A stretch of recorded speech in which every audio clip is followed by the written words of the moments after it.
Emily and Ryan had always been the perfect couple, at least that's how it seemed from the outside. Friends and family marveled at their relationship, often referring to them as the gold standard of marriage. They had met in college and fallen in love effortlessly, as if fate had designed them for one another. Their journey together spanned nearly a decade, filled with the kinds of moments that people cherish. A beautiful wedding on a sunny spring day, the purchase of their first home, and countless adventures that left them with memories and inside jokes that only they understood. But life, as Emily had learned the hard way, isn't always as it seems. The cracks began to form slowly, imperceptibly at first. Ryan had taken a new job at a high-end marketing firm, which required him to work longer hours, attend late-night meetings, and occasionally travel for business.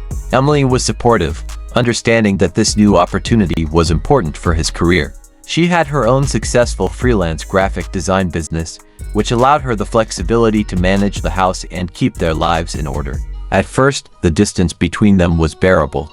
They still shared intimate moments over dinner, enjoyed long weekends together, and made time for their annual vacations. But gradually, something changed.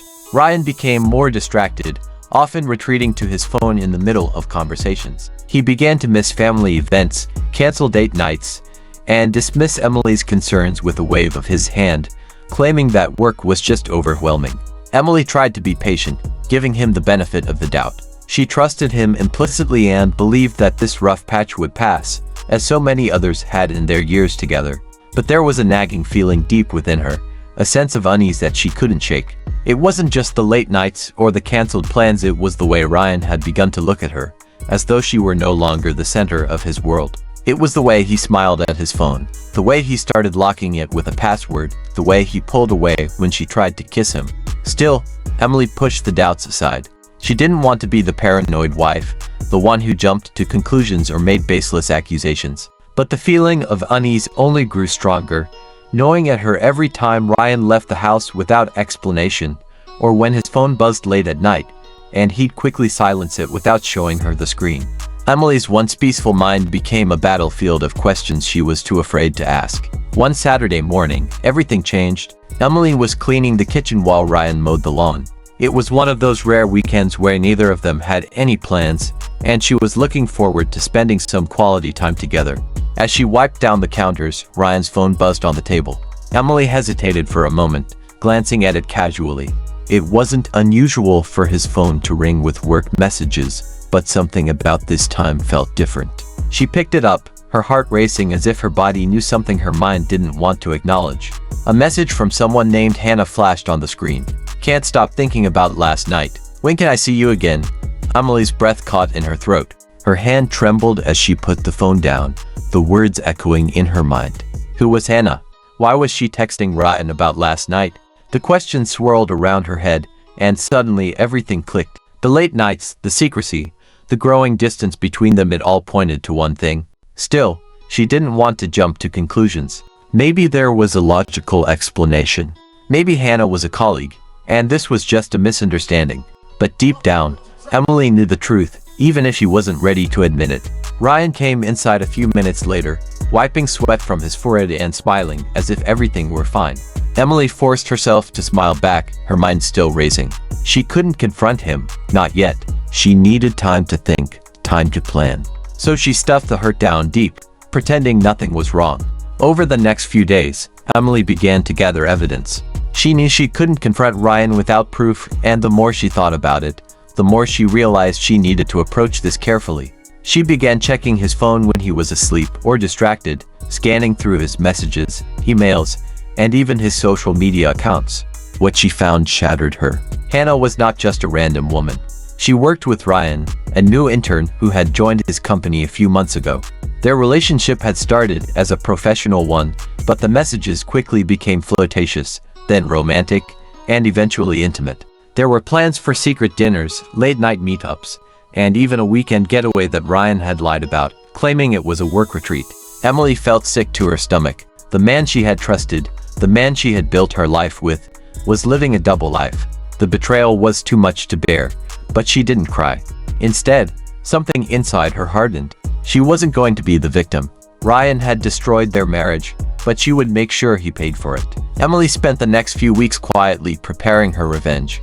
She didn't want to lash out in anger. She wanted to hit him where it hurt the most. First, she consulted a divorce lawyer who helped her begin the process of separating their finances. Emily had always been the more organized one in the relationship, so it was easy for her to shift money out of their joint accounts into her personal ones, move investments, and set up new accounts in her name alone.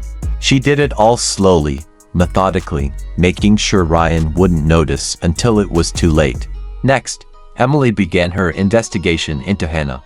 She wanted to understand who this woman was and what kind of person would get involved with a married man. Through social media and a few discreet inquiries, Emily learned that Hannah was fresh out of college, eager to prove herself at work, and, by all appearances, completely enamored with Ryan. The more Emily learned, the more disgusted she became. Hannah was fully aware that Ryan was married, and yet she pursued him anyway, posting cryptic messages on social media about love and destiny, with photos that Emily now realized were taken during the times Ryan had claimed to be working late. Emily's anger grew with each passing day, but she didn't let it show. She continued to play the role of the loving wife, making dinner, laughing at Ryan's jokes, and pretending to be oblivious to his affair.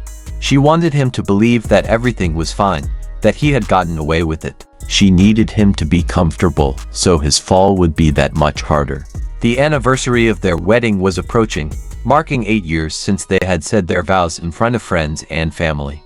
Ryan, still unaware of Emily's knowledge, suggested they celebrate with a weekend away. He booked a cabin in the mountains, excitedly telling Emily that it would be a romantic getaway just for the two of them.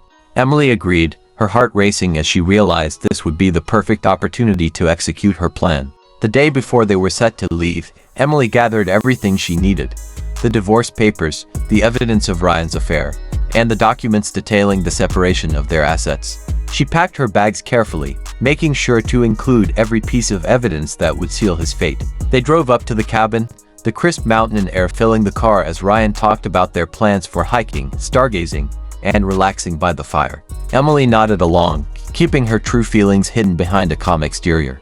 She let him think everything was normal, that this was just another happy anniversary. That evening, after a long day of hiking, they returned to the cabin and sat by the fire, sipping wine.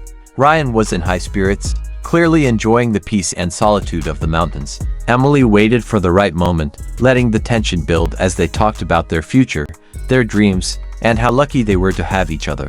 Finally, when Ryan leaned in to kiss her, Emily pulled back slightly. She reached into her bag and pulled out the envelope containing the divorce papers. Ryan looked confused at first, not understanding what was happening. Emily handed him the envelope, her hand steady as she watched him open it. Inside were the divorce papers, along with every piece of evidence she had gathered. The screenshots of his messages with Hannah, the photos, the emails, everything. Ryan's face went pale as he realized what he was looking at. He tried to speak, to explain, but Emily cut him off. She told him that she knew about the affair, that she had known for weeks, and that she had been planning her exit quietly.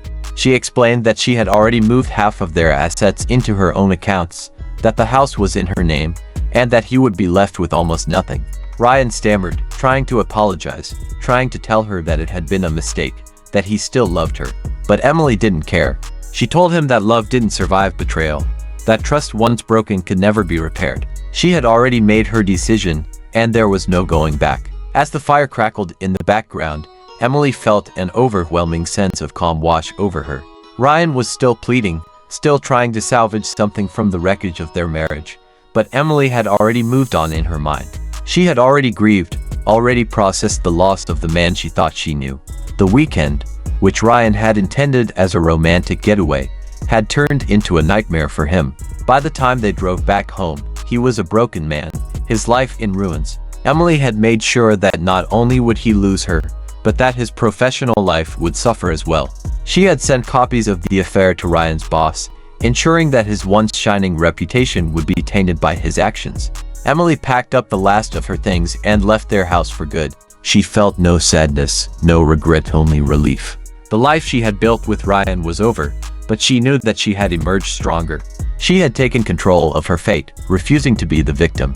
As she drove away from the house, Emily didn't look back. The road ahead was open, filled with possibilities, and she was ready to face whatever came next. She had survived the betrayal, and in doing so, She had found her strength,